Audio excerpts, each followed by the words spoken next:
பேரலை நேயர்களுக்கு வணக்கம். இன்று நம்மோடு பேசுவதற்காக அரசியல் விமர்சகர் கவிஞர் திரு ராஜகம்பீரன் அவர்கள் இணைந்திருக்கிறார். அவரோடு பேசலாம். வணக்கம். வணக்கம். இன்னைக்கு ஒரு பரபரப்பான வீடியோவை பார்க்க முடிஞ்சது. அதாவது சீமான் அவர்கள் கோர்ட்டில் ஆஜராகலாம் அப்படின்னு சொல்லி அவருடைய வீட்டு முன்பாக சம்மனை ஒட்ட போகிறாங்க, ஒட்டிட்டாங்க. அதை வந்து கிழிச்சிருக்கிறாங்க. அதை கேட்க போகும்போது அவருடைய வீட்டுக்கு காவலாளி வந்துட்டு போலீஸ்காரரை தடுக்கிறாரு. அங்கே கைகலப்பாகுது. அவர் கையிலேருந்து துப்பாக்கியெல்லாம் பறிமுதல் பண்ணுறாங்க, கைது பண்ணுறாங்க. அப்புறம் சீமானோட அவர்களுடைய மனைவி வந்துட்டு மன்னிப்பு கேட்குறாங்க. இந்த மாதிரியான அரசியல் புரசலான வீடியோக்கள் பார்க்க முடிஞ்சது. என்ன போயிட்டுருக்கு சார் பின்னணியில்? விஜயலட்சுமியினுடைய பாலியல் வழக்கில் தன்னை அவர் ஏமாற்றி விட்டார், 7 முறை கருக்கலைப்பு செய்திருக்கிறேன் என்றெல்லாம் அவர் சொன்னதற்கு பின்பு அவருக்கு எந்த பின்புலமும் கிடையாது. அதனால் அவரால் அந்த திருமணத்தை தடுத்து நிறுத்த முடியவில்லை. அவர் சந்தர்ப்பவாதமாக அவர் என்ன நினச்சார்னா, தனக்கு திருமணம் ஆகாது, நம்ம இப்படியே விஜயலட்சுமியுடைய இருந்துடலாம், லிவிங் டுகெதர் மாதிரி இருந்துடலான்னு தான் அவர் நினச்சிருந்தார். திடீரென்று ஒரு வசதியான வீட்டு ஒரு அமைச்சரினுடைய முன்னாள் அமைச்சரினுடைய மகளாக இருக்கக்கூடியவங்களை பழகக்கூடிய வாய்ப்பு கிடைக்கிற போது அதை ஒரு திருமண உறவாக மாற்றிக்கொள்வதற்கு அவர் முயற்சிக்கிற போது பழைய கணக்கு வழக்கையெல்லாம் தீர்க்காமல் பழைய பாலியல் ரீதியான அந்த உறவுகளை எல்லாம் திடீர்னு அவர் கட் பண்ணி விடும்போது அவங்களுக்கு ஏற்பட்ட அந்த மன உளைச்சல், அதற்காக அவர்களால் குரல் கொடுக்க முடியாதவர்களாக அவங்க ரொம்ப மன உளைச்சலுக்கு ஆளானதற்கு பின்பு அவரோடு இருந்த அந்த உறவிலிருந்து திடீரென்று தூக்கி எறியப்பட்ட விஜயலட்சுமி மனம் வெதும்பி என்ன செய்வதென்று தெரியாமல் திகைத்து போன போது ஒரு கட்டத்திற்கு மேல் அவர் புகார் அளிப்பது என்கிற இடத்திற்கு அவங்க வர்றாங்க. ஆனால் அவர் மிக கடுமையாக மிரட்டப்படுகிறார். கடுமையாக மிரட்டப்பட்டதனுடைய விளைவாக அவர் என்ன செய்கிறார்னா, அந்த இதிலிருந்து வாபஸ் பெறக்கூடிய ஒரு சூழ்நிலை உருவாக்கி, உனக்கு மாதம் பணம் கொடுத்துட்றோம், நீ அண்ணனை பற்றி புகார்லாம் அளிக்காத என்றெல்லாம் அவர் பேச்சுவார்த்தை நடத்தியது, அதற்கான ஆடியோவும் லீக் ஆச்சு, எல்லாருக்குமே தெரியும். இப்போ ஒரு பெண்ணை, அதாவது ஒரு சாமானிய மனிதனாக இருக்கிறவன், எளிய மனிதனாக இருக்கிறவன் கூட ஒரு தனி மனித ஒழுக்கத்தை பின்பற்ற வேண்டும் என்று நினைக்கிறோம் நம்ம. ஆனால் ஒரு அமைப்பினுடைய தலைவர், ஒரு கட்சியினுடைய தலைவர், அவரை நம்பி 35 லட்சம் பேர் வாக்களித்திருக்கிறார்கள் என்று சொல்லுகிறார்கள், மாநில அந்தஸ்தெல்லாம் நாங்கள் பெற்றுட்டோம்னு சொல்கிறாங்க. ஒரு பொது வாழ்க்கைக்கு வந்திருக்கக்கூடிய ஒருவர் எப்படி நடந்து கொள்ள வேண்டும் என்கிற எந்த குறைந்தபட்ச கண்ணியமும் சீமானிடத்தில் ஒரு துளி அளவு கூட கிடையாது. என்னவோ பெரிய இன்னைக்கு மும்மொழிக்கு போராடினது மாதிரியே கட்சி தொண்டர்களை நீங்கள் யோசிச்சு பாருங்க. பெரியார் சொல்லாததை அவர் தவறான ஒரு கருத்தை, ஒரு அவதூறை அவர் பேசினார். புராணத்தில், இதிகாசத்தில் சொல்லப்பட்ட ஒரு கட்டுக்கதையை இப்படியெல்லாம் படைத்த பிரம்மனே தன் மகன் மீது மோகம் கொண்டு விட்டான், காமம் என்று விட்டால் தாய் என்று மகள் என்று பார்க்க வேண்டிய தேவையில்லை என்று சொல்லப்பட்ட ஒரு புராண கதையில் இது எவ்வளவு மோசமான ஒழுக்கக்கேடாக இருக்கிறது என்று விளக்கம் சொல்வதற்காக மேற்கோள் காட்டிய பெரியாரையே அவர்தான் அப்படி சொன்னார் என்று ஒரு பொய் பிரச்சாரத்தை ரொம்ப தெளிவாக கட்டமைத்து விட்டு, அதற்கு ஆதாரம் எங்கே இருக்கிறது என்று கேட்டால், ஆதாரம் என்னிடத்துல இல்லை, அது நீங்கள் தான் வச்சிருக்கீங்க என்று பொய் சொல்லி, அந்த வாழைப்பழ காமெடி மாதிரி, இன்னொரு வாழைப்பழம் எங்கன்னு கேட்குறப்ப அந்த பழம் தானே இந்த பழம் சொல்லுவாங்கல்ல, அது மாதிரி ஆதாரத்தை கேட்டபோது அந்த ஆதாரத்தை அவரால் சொல்ல முடியல. அப்போ அவர் என்ன செய்கிறார்னா, திட்டமிட்டு அவர் யாருக்கு வேலை செய்கிறார் என்பது நமக்கு தெளிவாக தெரிகிறது. அவர் கைது செய்யப்பட வேண்டும் என்பதற்காகவே வீம்புக்காக பலமுறை அவர் பேசுகிறார். இது இந்த முறை நீதிமன்றம் தான் சம்பந்தப்பட்ட பெண் பாதிக்கப்பட்டிருக்கிறார் என்பதை நாம் அப்படியே விட்டுவிட முடியாது. எனவே அதை விசாரணைக்கு உட்படுத்தப்பட வேண்டும்னு அவர் மீது விசாரணை வருகிறது. இந்த நீதிமன்ற நடவடிக்கையவே அரசியல் உள்நோக்கமாக பார்த்து, ஏதோ திமுகவிலிருந்து சம்மன் வந்தது மாதிரி, அது நீதிமன்றத்திலிருந்து வருகிறது, காவல்துறையிலிருந்து வருகிறது. அப்போ ஒரு பெண்ணை நீங்கள் பாலியல் ரீதியாக பயன்படுத்தி விட்டு யூசன் துராவா தெருவில் எரிஞ்சிட்டு நீங்கள் போயிட்டீங்கன்னா அதை எல்லாருமே வேடிக்கை தான் பார்க்கணும். அவர் புகார் கொடுத்தவர்களுக்கு பாதுகாப்பற்ற ஒரு சூழல் இருக்கிற போது அவங்க வாபஸ் பெற்றாலும் கூட அவங்களுக்கு யாரும் ஆதரவாக நிற்கக்கூடாது என்கிற போது நீதித்துறை அதற்குள்ளே தலையிடுகிறது. அந்த வழக்கை அவர்கள் தானாக முன் அவர் நீதி அரசர் சொல்றாரு, அவரை குறித்து கூட மிக தவறாக விமர்சனம் செய்ய அதெல்லாம் மறுத்துட்டு திமுக ஆட்சி காலத்தில் வந்தால் மட்டும்தான் இப்படி கேஸ் எல்லாம் எடுத்து நடத்துகிறாங்க. அதிமுக ஆட்சி காலத்தில் 10 வருட காலத்தில் இந்த கேஸ் அப்படியே தானே கடந்தது அப்படின்னு சொல்கிறார்ல, அதில் ஒரு உண்மை இருக்க தானே செய்யுது. இல்லைங்க, அவர் அதிமுகவை காட்டி கொடுக்குறாரு. திமுக நடவடிக்கை, திமுகவினுடைய இந்த மாநில அரசு சார்ந்த விஷயங்களில் இது நீதித்துறை நடவடிக்கை, திமுக அரசு சார்ந்த நடவடிக்கை இல்லை. நியாயமாக பார்த்தால் பெரியாரை பற்றி பேசியதற்கு அவர் கைது செய்யப்பட வேண்டும் என்பதுதான் தமிழ்நாட்டு மக்களினுடைய ஒரு கோரிக்கையே கூட. பல பேர் கொதிநிலைக்கே போயிட்டான். அவருடைய வீட்டுக்கு வெடிகுண்டு வீசிடுவார்களோ என்கிற அச்சத்தை அவர்களே உருவாக்கி, அப்படி நடக்கவே இல்லை. பெரியாரிஸ்டுகள் வந்து தந்தை பெரியார் திராவிடர் கழகத்துக்காரங்க வந்து தன் வீட்டின் மீது வெடிகுண்டு வீசுவதற்கு திட்டமிடுகிறார்கள் என்கிற செய்தி அவரே பரவ விட்டு அடிப்படையில் சீமான் ஒரு கோழை. அவர்கிட்ட விளக்கம் தான் கேட்டாங்க. அவர் பெரியார் இப்படி அவதூறாக பேசியதற்கு என்ன விளக்கம் தான் கேட்க போனாங்க. அதுக்கே அவர் என்ன செய்தார், பெரிய அளவில் வந்து குண்டர்களை எல்லாம் கூப்பிட்டு உருட்டுக்கட்டையெல்லாம் வச்சிருந்து பிரியாணி ஆக்கி போடுறோம் நாங்கள் அப்படி சொல்கிறப்ப அவருக்கு வந்து இதை எதிர்கொள்வதற்கு எந்த திராணியுமே இல்லை. ஜனநாயக ரீதியாக தானே வந்தாங்க. இன்னும் சொல்ல போனால் உங்களை மேடையில் கூட்டிகிட்டு போய் கடந்த காலங்களில் பேச வைத்த அண்ணன்கள் தான் வர்றாங்க. அவங்க யாரும் வந்து சட்டவிரோதமான எந்த நடவடிக்கைக்குள்ளேயும் யாருமே வரலை. ஆனால் அதுக்கே அவர் என்ன செஞ்சார், உருட்டுக்கட்டையோடு இருந்தாரா. இன்றைக்கு நான் பார்க்குறேன், நோட்டீஸ் ஒட்டப்பட்டது, கிழித்தது, திட்டமிட்டு வந்து அந்த இராணுவ வீரராக இருக்கக்கூடியவராக சொல்லக்கூடியவர் வந்து அவங்க வீட்டினுடைய பாதுகாவலராக இருக்கக்கூடியவர், அவர் போய் வந்து அந்த காவலாளி தடுக்கிறது இருக்குல்ல, இது ஏற்கனவே செட்டிங் செஞ்சு வச்சுருக்காங்க. ஓகே, இல்லைன்னா காவல்துறை போகிற நேரமும் அவங்க எப்படி கரெக்டாக காத்திருப்பாங்க, அது எப்படி வீடியோவாக வெளிவரும்.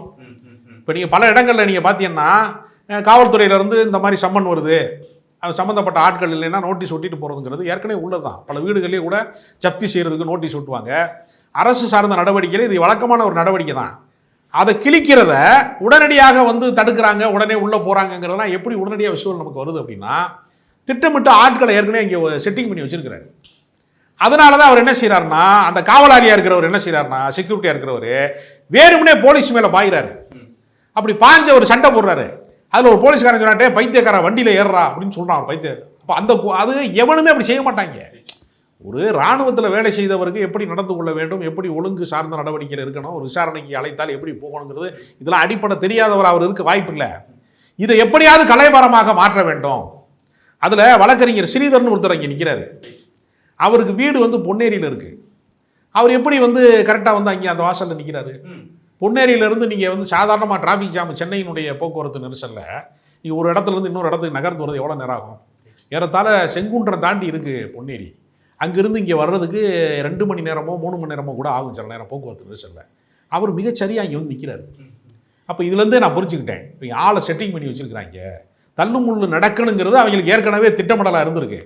அந்த அதில் நீங்கள் இன்னொன்று கவனிக்கணும். அவர் இன்றைக்கு காலையில் காவல்துறையினுடைய விசாரணைக்கு வரணும் அப்படின்னு சொன்னால் அவர் காலையில் போய் அட்டன் பண்ணி தானே இந்த பிரச்சனை இல்லையே. ரைட்.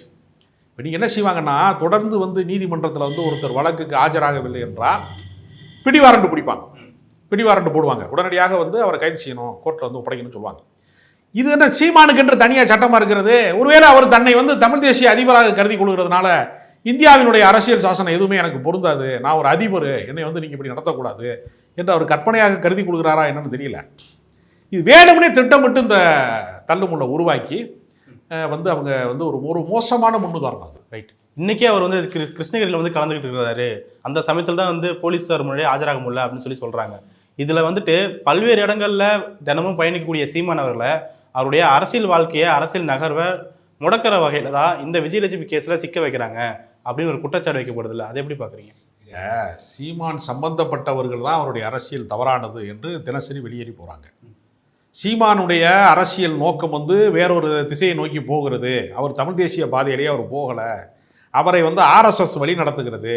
அதனால தான் சங்கி என்றால் சக தோழன் என்ற அர்த்தம்னு அவர் பேச ஆரம்பித்தார் என்பதே அந்த கட்சியினுடைய மாநில ஒருங்கிணைப்பாளராக இருந்த ஜெகதீசிய பாண்டியனில் இருந்து, கட்சியினுடைய கொள்கை பரப்பு செயலாளராக வந்து இருந்து வெளியேறிய தமிழ் அரசனில் இருந்து, தொடர்ந்து ராயப்பன் என்பவரில் இருந்து, பல ராணிப்பேட்டை மாவட்ட செயலாளர் ராயப்பனில் இருந்து வரிசையாக வெளியேறவங்க எல்லாரும் என்ன சொல்கிறாங்க, அவருக்கு நிர்வாகம் செய்ய தெரியல, அவருடைய உள்நோக்கம் தவறாக இருக்கிறது, கட்சியை வைத்துக்கொண்டு அவர் திரள் நிதி திரட்டுவதை கழித்து விட்டு அவர் எந்த செயல்பாடையுமே அவர் செய்யலை, அவர் நடவடிக்கை சரியில்லைன்னு அவரோட பழகியவர்கள், அவரோட பயணித்தவர்கள், அவரோட உறவாடியவர்கள், அவரை வந்து தலைவராக ஏற்றுக்கொண்டவர்கள் தானே சொல்கிறாங்க.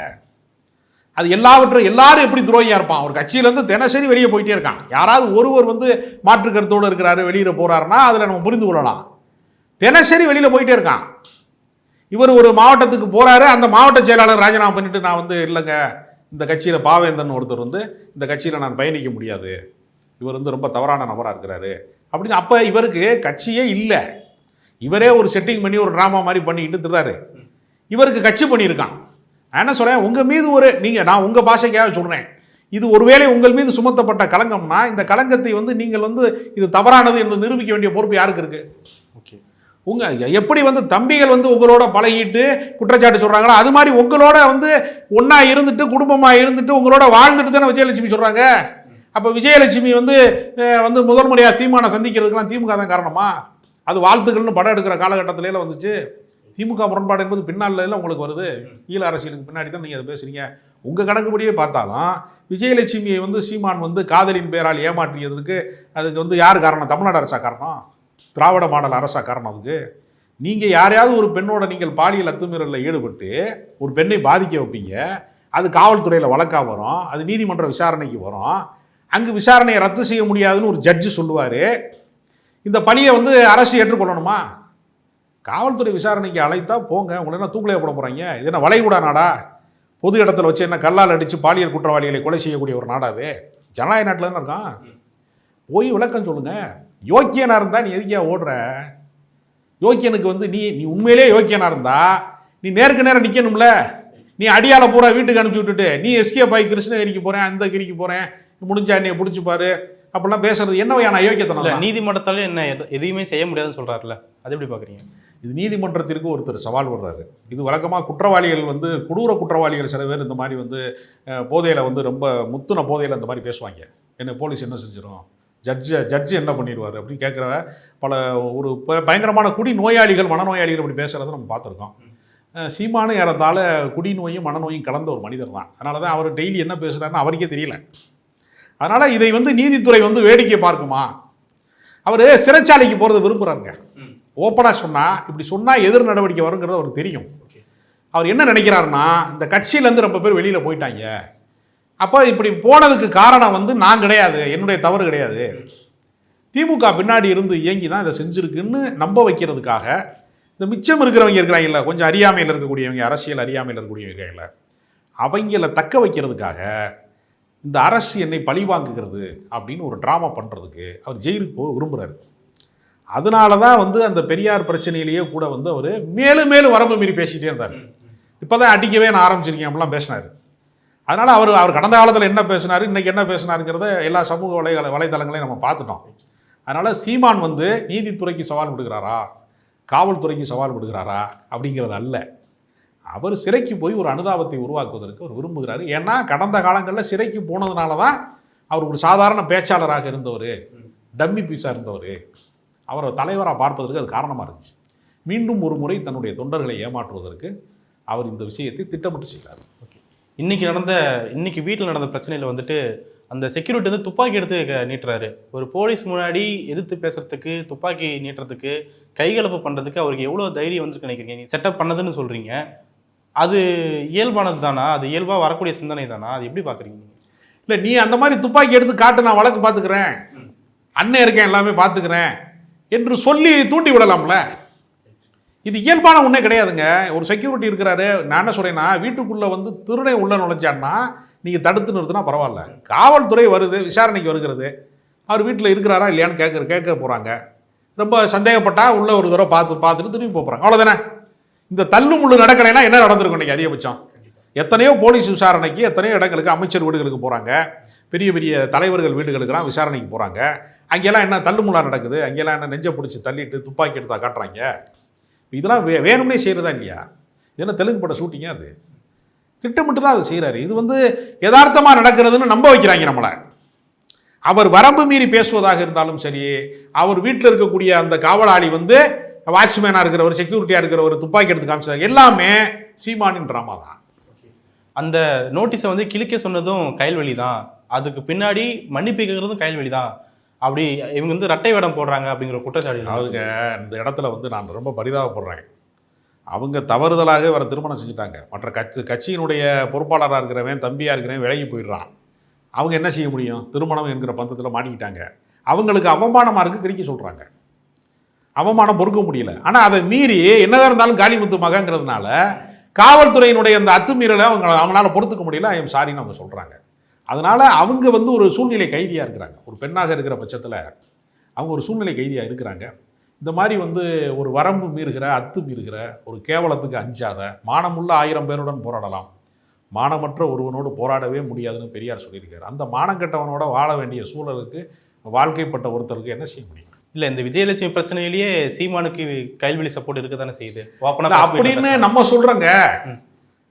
ஒரு வாழ்க்கையில் கமிட் ஆனதுக்கு பின்னாடி வந்து நீங்கள் திரும்ப திரும்ப வாழ்க்கையை வந்து ரீஸ்டார்ட் பண்ண முடியாதுல்ல. ஃபர்ஸ்ட்ல இருந்து நீங்கள் வாழ முடியுமா வாழ்க்கையை? ஒருத்தன்ட்ட வந்து தவறுதெல்லாம் மாட்டிக்கிட்டா என்ன செய்ய முடியும்?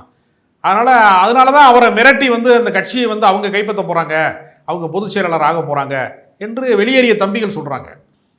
அப்போ ஏறத்தாழ சீமானே வந்து கயல்வெளியின் கட்டுப்பாட்டில் தான் இருக்கிறாரு என்று தான் கட்சியிலேருந்து வெளியேறிய நாம் தமிழர் கட்சியினுடைய தம்பிகள் சொல்கிறாங்க. அதனால் நம்ம பர்சனலாக தனி மனித தாக்குதலுக்கு நம்ம விரும்பலை அப்படிங்கிறதுனால நம்ம அதை பேச விரும்பலை. இல்லை, அவர் ப்ரெஸ் மீட்டில் பேசுனது வந்து ரொம்ப விமர்சனத்துக்குரியதாக மாறிச்சு. போய் இந்த பொம்பளையாக கிடச்சிது அப்படின்னு அவங்க சொன்ன வார்த்தையாக. அதெல்லாம் அவங்க உண்மையிலே சொன்னாங்களா? இல்லை சீமான் கட்டுக்கதை சொல்லக்கூடியவர், அவர் பிரபாகரன் பேர்லேயே போய் சொல்லக்கூடியவருங்கிறப்ப, அவர் வந்து பெரியார் சொன்னதை சொல்லாத ஒன்றை சொன்னதுன்னு சொல்கிறப்ப, கயல்வெளி சொன்னதை தான் அவர் சொன்னார், நம்ம எப்படி நம்ப முடியும்? அதுவும் ஒரு பொய்யா இருக்க வாய்ப்பு இருக்குல்ல. அதுங்க நாம் தமிழர் கட்சியை விட்டு வெளியேறு, அவர் அயோக்கியன்னு தெரிஞ்ச முன்னாடி எல்லாரும் வெளியேறான். மனைவியாக இருக்கிற காரணத்தினால அவங்க வந்து ஒரு தவறான திருமண பந்தத்துக்குள்ளே இவர்கிட்ட வந்து ஒரு போலியான நபர்கிட்ட மாட்டிக்கிட்டதுனால அவர்களால் அதை வெளியில் சொல்ல முடியலன்னு நான் நினைக்கிறேன். நேற்று வந்து விஜயலட்சுமி அவர்கள் கூட விசாரணை நடந்ததில் பல புதிய ஆதாரங்கள் கொடுத்துருப்பதாக சொல்கிறாங்க. இந்த கேஸோட நீட்சி எவ்வளோ தூரம் போகணும்னு நினைக்கிறீங்க? நிச்சயமாக சீமான் வந்து சிறைக்கு போவார். ஒரு பாலியல் குற்றத்துக்காக சிறைக்கு போனார் என்கிற ஒரு நிலைமை வந்துவிடக்கூடாது என்பதற்காகத்தான் அவங்க தகராறு செய்கிறாங்க. கடைசியில் அவங்க என்ன சொல்லுவாங்கன்னா, அரசியல் பழிவாங்கிற நடவடிக்கை இது, என்னுடைய கட்சியினுடைய வளர்ச்சியை பொறுக்க முடியாமல் வந்து திமுக வந்து இதை செய்கிறது என்று சொல்வதன் வழியாக தன் மீது இருக்கக்கூடிய இந்த அவமானத்தை துடைத்து விடலாம் என்று சீமான் நினைக்கிறாரே தவிர, உண்மையிலேயே அவர் வந்து எந்த போராட்டத்துக்கு, அவர் என்ன மும்மொழி போராட்டத்துக்கு எதிராக போராடி அவர் சிறைக்கு போக போறாரு? அவர் பாஜகவோட ஆளு. அதனால தானே சொல்றாரு, என்னை தொட்டுப்பாரு, முடிஞ்சா நீ குடிச்சு பாருலாம் பேசுறாரு இல்லையா? அது எந்த தைரியத்தில் பேசுறாரு? அவருக்கு பின்னால் பாஜகவுடைய ஒரு மிகப்பெரிய பேக்ட்ராப் இருக்கு. அவருக்கு பின்னணியாக பாஜக இருக்கிறது. அந்த பின்புலத்தில் இருக்கிறதுனால அவர் அமித்ஷாவையும் மோடியையும் அண்ணாமலையும் நம்பி தான் இதன் மூலம் பேசுகிறாரு. ஒரு பாலியல் குற்றவாளியை வந்து ஆதரிப்பதன் மூலமாக பாஜக ஏற்கனவே பாஜகவில் நிறையா பாலியல் குற்றவாளிகள் இருக்கிறாங்க, அதனுடைய ஒரு தொடர்ச்சியாக சீமானையும் இப்போ சேர்த்துக்கொள்கிற நிலைமைக்கு அவங்க வந்திருக்கிறாங்க.